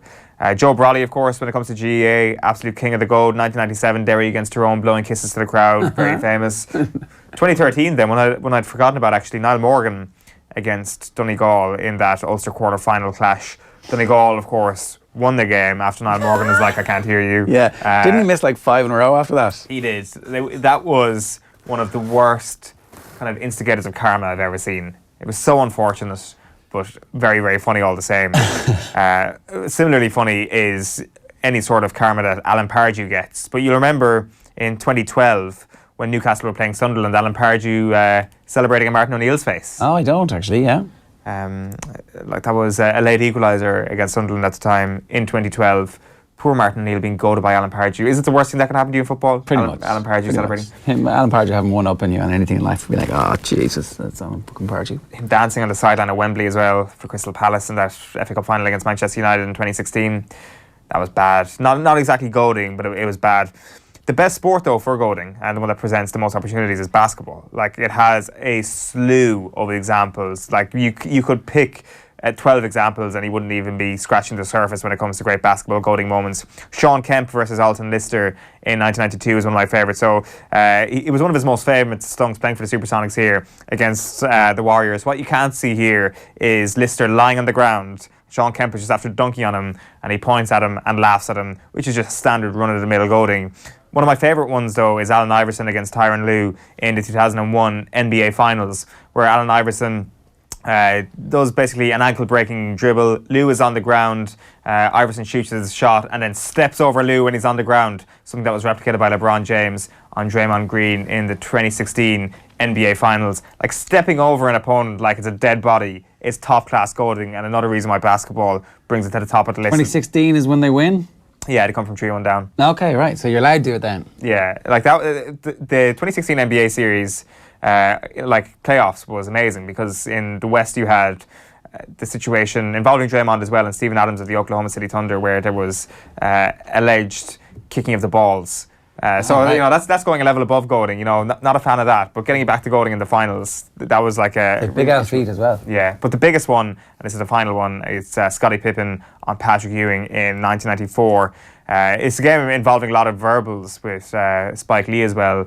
Scottie Pippen, he's just after dunking on Patrick Ewing here and stands over him and stares him down, and Ewing is not a happy man afterwards. Like if you're that tall and you can dunk like that and you're that much of an athlete, you may as well goad to your life's content. This is the new guy in the NBA who doesn't have to jump to dunk. He's like 7'10" or something. Mo Bamba. Is that it? Yeah, what age is he? He's like 20. If you talk about a new guy in the block who's absolutely gigantic, he's 7'10". I think, is that right? Yeah, he is 7'10". He's had a rap song named after him as well, and he's the first or second year in the NBA. That's how famous he is already, just by being tall. Wouldn't that be great? Just be tall and you're extremely famous. Like it'd be awkward, obviously, for numerous things. Like you probably wouldn't be able to fit under this desk. Or in the room. You wouldn't be able to get into the room. But it comes with other benefits. Well, the Mountain, what size was he? He was 6 something, was he? The Mountain isn't that tall. Like he is like a mountain range where it's kind of like you're kind of marvelling at the breadth of the man rather than just the height of the man. Yeah, he could have eaten you. Yeah, well, it wouldn't have even done for breakfast, I'd imagine. No. Right, David Smith has been in touch to say, please could you have some sort of discussion on how Joe Brolly was and is completely incorrect about MMA/UFC being a bloodlust sport. His outdated opinions have no place in this day and age. Thanks, #OTBAM. I think there's been enough said about that piece already. I have nothing to say about it, do you? Not particularly. The thing that really got to me about the Brolly article was just the constant mixing up of MMA and UFC. Like ban UFC, but it seemed that he had a problem with the sport. But we've had this conversation last week anyway. Yeah, but then he came back to it last week and said ban professional MMA. Yes. Thrust of the second piece. I think he kind of realised the difference. David Lynch says grim and awful equals GAA, #OTBAM.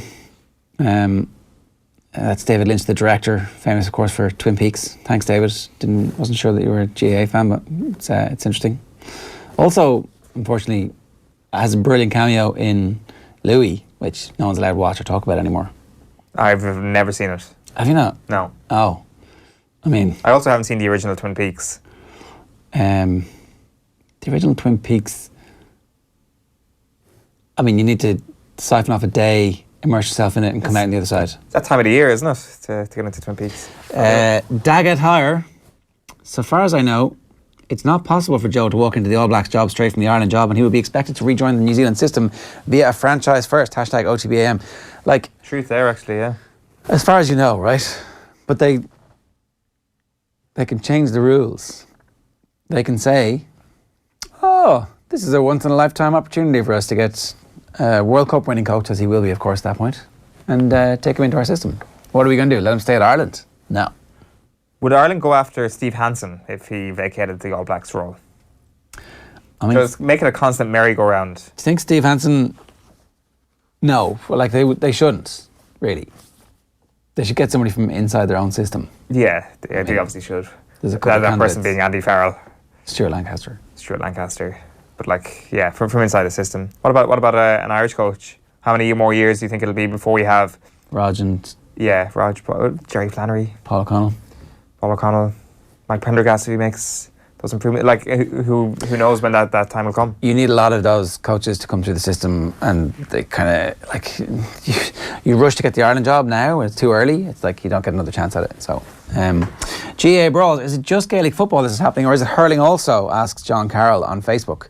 A couple of incidents in hurling, but it's certainly more in Gaelic football. There was a Laois incident recently where somebody had a jaw broken by the butt of a hurl through. I didn't see what happened. I saw Will was tweeting about an incident. I never actually saw a video of the incident itself, but it sounds grim. Yeah, no, like I saw the injury as well. It did look very, very grim. The thing is, you can cause far more harm to somebody in hurling.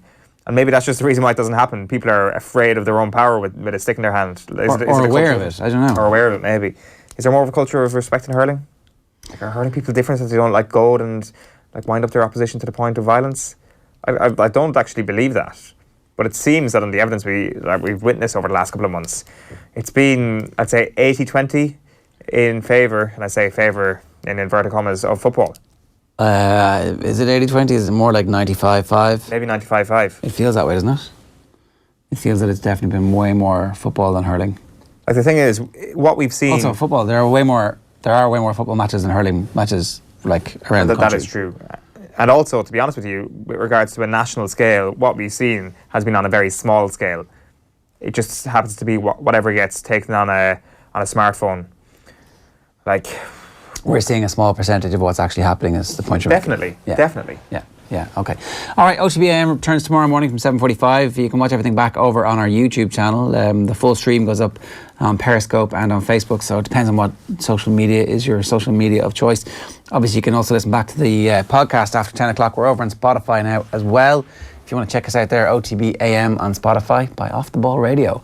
All right, we're going to leave you with this, though. The Tide 5 is our brand new rugby segment here on OTB AM, where our resident rugby nerd, it says here, Neil Treacy, joins Owen to pick out some of the most interesting points from the weekend's action. 5 of them.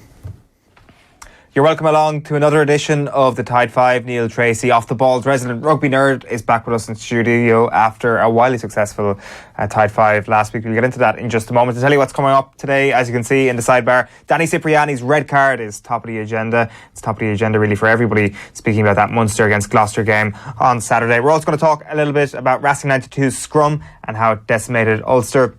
Leinster's poor defence. We're going to take a particular example of one of the tries that Toulouse scored against them in France yesterday and focus in on that.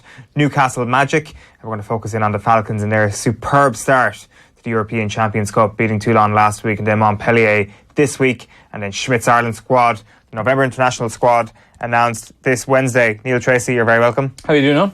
So last week we've been accused of espionage. We've been accused of, suggesting that World Rugby may change their scrum laws to counteract what Peter O'Mahony was doing after you told us all about what he was doing. Well, they already have the laws are already in place. Well, that is true. That is a very, very good point. I don't want to labour the point because I think we've gone over it enough. But it was interesting that he actually started out on a lot of the scrums. You could only see a few of them on the TV screen. Yeah. With the way the side of the pitch he was on, but on quite a few of them you could see he started out with that underarm bind.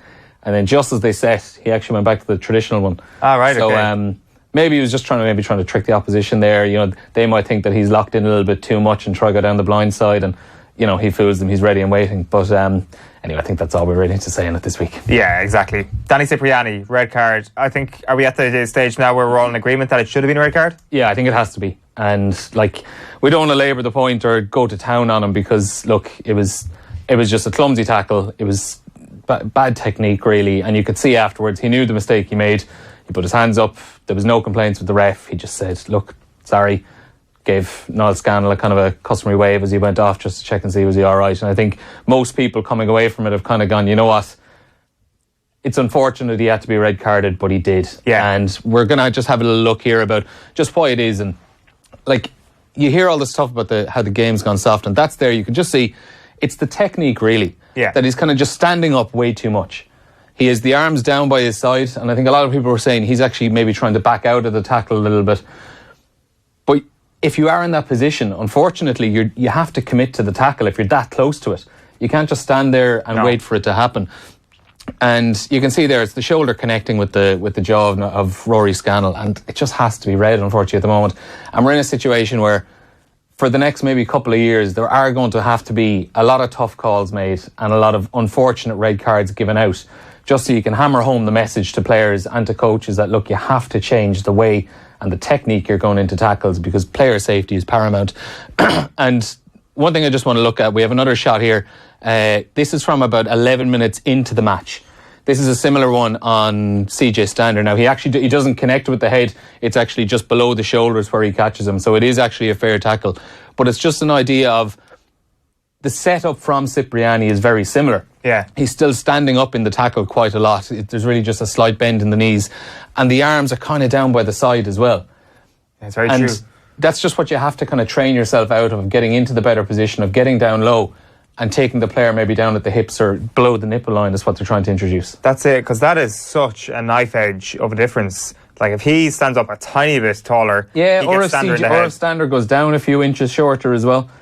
And similarly with Scannell, if he goes down a little bit lower, he avoids his head. So it will lead to a wild change where, as you say, below the nipple, where you are going for somebody's belly, really, when you're going to tackle, which will be a sea change from that high shoulder, high tackle, which is obviously what they're going for. Cipriani, obviously, there's no malice in what he did in terms of head contact. Absolutely. But like the kind of way tackling will look, I would imagine, will be quite different. Like the idea that, you know, every tackle you go into, your arms will be free for the offload. That's a good thing, no? Yeah, like for the game itself, you know, the more offloads, the better. I think everyone's in agreement on that. The game will flow a lot better. And you can understand why players are trying to go in a little bit higher to choke tackle, to hold the player up. You know, one player goes a little bit higher, he can protect the ball itself, and someone else can come in low and bring the tackler down to the ground. But I just think in the next couple of years, there are unfortunately going to have to be a lot of cards given out until the message is hammered home. Short-term pain, but hopefully a bit of long-term gain there. So, big win for Munster, of course, in Thomond on Saturday. It was a defeat for Leinster against Toulouse yesterday away in France. A bit of a surprising result. We want to get into some of the concessions of tries. Oh, sorry, before that. Sorry, we want to go into Racing 92 against Ulster. We want to chat about Racing Scrum. Yeah, I know. I didn't want to wait to talk about a scrum. You know me. But, yeah, you know, we talked about running rugby there with offloads and all that, but as someone who just loves their scrums, Racing's scrummaging performance against Ulster on Saturday was just absolutely amazing. Now, it was a brilliant game for a start. The running rugby in that match was incredible. Probably helped like by the arena and the pitch. It's a very fast pitch. Yeah. And some of the stuff Ulster played in the first half was breathtaking. Some of their attacking play was unbelievable, but they really struggled in the scrum. They conceded three of the tries they conceded to Racing were directly off the first phase of a scrum.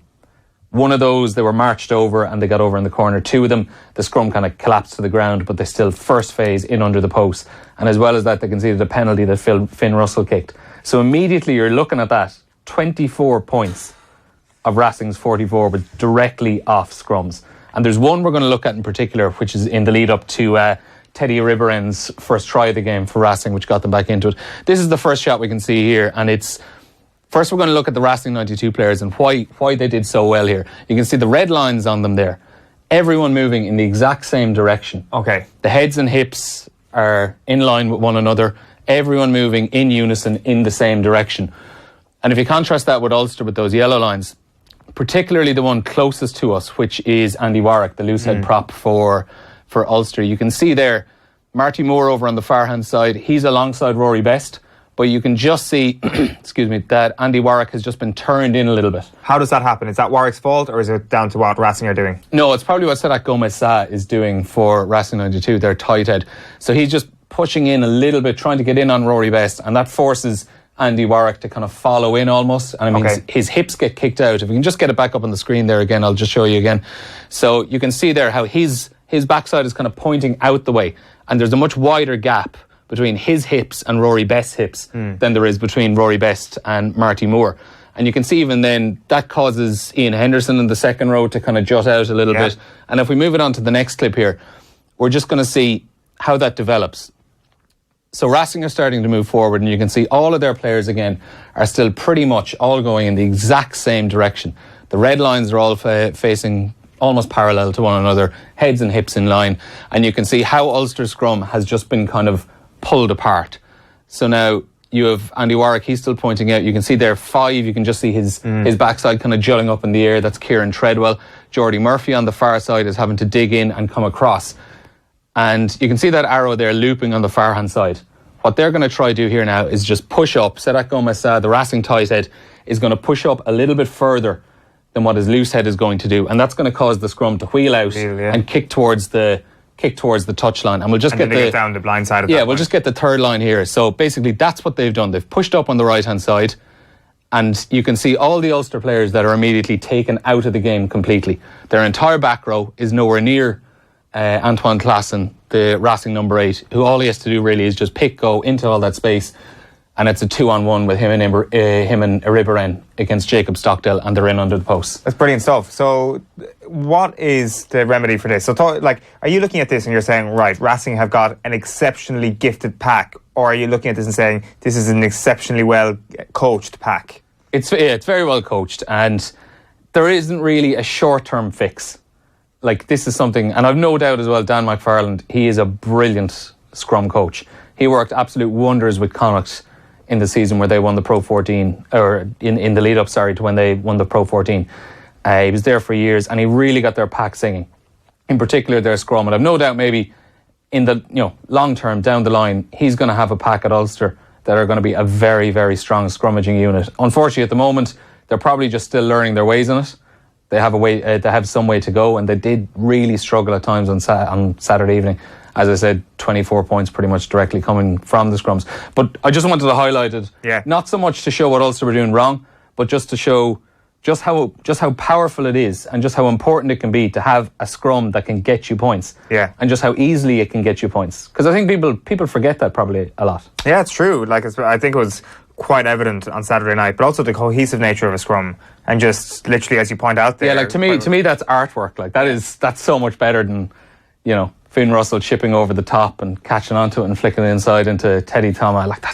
That's scrum porn right there. Were you doing that like you did little S thing on the back of your copybook today? You're putting on the lines on the scrum. Yeah, that is our first incident of scrum porn here on the Tide 5. Good stuff there. There'll be more, we promise, more good scrum analysis every single week. We do want to get into Leinster a small bit though, and one of their try concessions. Who's to blame here for their poor defence, Neil? Yeah, I think it's just a kind of breakdown in communication really. We're going to look at the I think it's the second Toulouse try just after Leinster got ahead in the first half. So you can see here what's happening here. I'll just go back here 1 second now. So we have this is Sofiane Guiton's try. So Tolofua, he's just kind of evaded Sean O'Brien. Sean O'Brien's missed the tackle. And what's going to happen here, you can see Joe Tamane out on the left-hand side. Yeah. And just inside him then is Gary Ringrose. So once Tolufa has sidestep Sean O'Brien, that means Gary Ringrose has to push in. He has to commit and come in and try and make that tackle.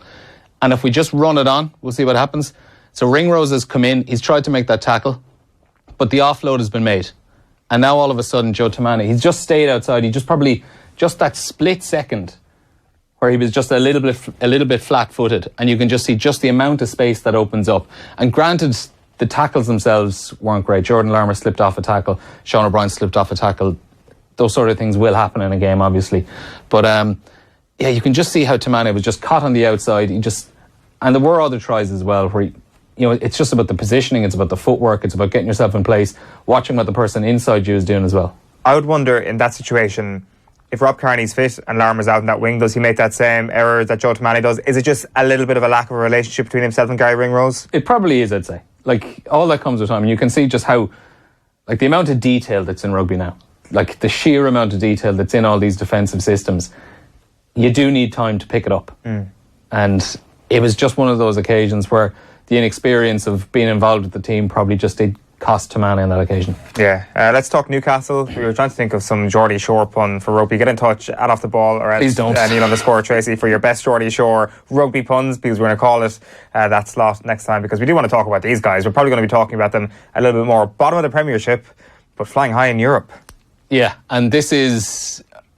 I think you don't even want to analyse something like this. You don't want to dig into statistics on this, because this is the beauty of sport. 88 minutes on the clock, 39 phases.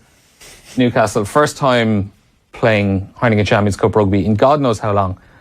And they went away, they beat Toulon last week. Toulon, shadow of what they were. Yeah. But Montpellier now, and Dean Richards, their director of rugby, he said last week, like, there's no point going and beating Toulon if we can't win this weekend. And it looked like maybe they weren't going to do it. And then 88 minutes on the clock, 39 phases. Callum Chick gets in under the posts and they win it. Like, you look at their Premiership form the last few seasons: 11th, 8th. They got up to 4th last season. That was a massive achievement for them, an absolutely enormous achievement for them, and they did incredibly well. They've started the Premiership terribly, as we said, bottom, but their European form has been absolutely brilliant. And that pool now is blown wide open. Yeah, they're on 8 points. Edinburgh on 6 points, just behind them, and then you've Montpellier, I think, on 5, and then Toulon rock bottom of the pool. But I just think something like that is it doesn't matter what sport you follow. It doesn't matter if you like rugby, if you hate rugby. I think you just have to be able to appreciate the emotion and the passion that comes with seeing your team. Well, they're not my team, but for Newcastle fans, or seeing any team winning a game like that, 8 minutes over the 80 minutes, 39 phases. You look like the Munster game against Northampton, those 40 phases, 41 phases, Ronan O'Gara slotting a drop goal. I was there in Thomond Park that night, and just the atmosphere was just incredible. You know what would be great is if Munster got a home quarter final and they got Newcastle in the home quarter final, all the Geordies in Limerick for a big game in Thomond Park. That'd be great, although it'd probably be the Aviva Stadium with it for a lot of those. No, for the home quarter final it'd be Thomond. For the semi it'd be the Aviva. But for the quarter final, the Geordies versus the Munster natives, that'd be a real battle of who's the most passionate fans. And let's hope Munster would win that one. We do want to talk about the Ireland squad, because it's going to be announced for the November internationals this week. I guess the one question we always have is there going to be any bolters? But it seems that after the year Ireland have had internationally, I think we're all very, very familiar with even the very far outskirts of the Ireland team and who might be involved. Yeah, I think really you're probably looking at, I think Will Addison is going to be in there. The Ulster Centre has just joined there from during the summer. And, Schmidt is obviously a fan of his. He had him training with the squad down in Australia just before he'd made his move to Ulster. So I think the general consensus is he's going to be in there. He started the season really well for Ulster as well. The thing with Addison, obviously, is just the utility player that he is. He is going to be a fantastic squad player for Ireland. I thought he was quite good as well on Saturday night. Yeah, he was. Ulster's backline at the moment is brilliant as well. You also have Mike Haley from Munster. I think on another day he might get into the squad. He started brilliantly with them, but I think maybe there might just be one or two people ahead of him at the moment. Also as well, Ross Byrne is obviously going to be involved. Technically, he's still uncapped. He did go to Australia, but he didn't get on the pitch. So I think they will probably be the two uncapped players in the squad. Is there a question about who Ireland's second choice number 10 is? Surely not. Surely Carberry is second choice. I would say Carberry at the moment. I would like to have Byrne as the third option, though, because I think he just offers something completely different from Carberry. He's a lot more of a traditional out half, But at the same time, I don't want to see Joe Schmidt throwing too many players in, just giving them debuts now for the sake of it, because since the last World Cup he's given 34 players their debuts in just over 3 years, over 3 years now. And he used to get criticised for not giving players their debut at all. Exactly, yeah. And of that 34, I was looking at it earlier on, there's probably 12 or 13 that are absolute locks to be in the World Cup squad. So he hasn't just thrown around the caps for the sake of it. He's picked players specifically. 34 debuts, probably 2 more to come, as I say, with Addison and Ross Byrne, who hopefully will get on the pitch at some stage in November. But I don't think there'll be any real surprises in the squad. Injury permitting, obviously, there's a couple of question marks. Conor Murray, we think he should be back. Niall Scannell is going for a scan at the moment. He's injured with Munster. If he doesn't get in, you're looking at there's Rob Herring, James Treacy's available, Sean Cronin, Rory Best. So the hooking options are there as well. Yeah, good stuff. Good potential for more scrum porn and more Ireland jerseys over the course of November. That is the Tide 5, Neil. Thank you very much. At Neil_Treacy, if you've got any questions, suggestions for things you want him to analyse or get stuck into over the coming weeks. That's our lot for this week from the Tide 5. We'll chat to you again next week. OTB AM. Thanks to Screwfix.ie, championing the trade with a dedicated call centre.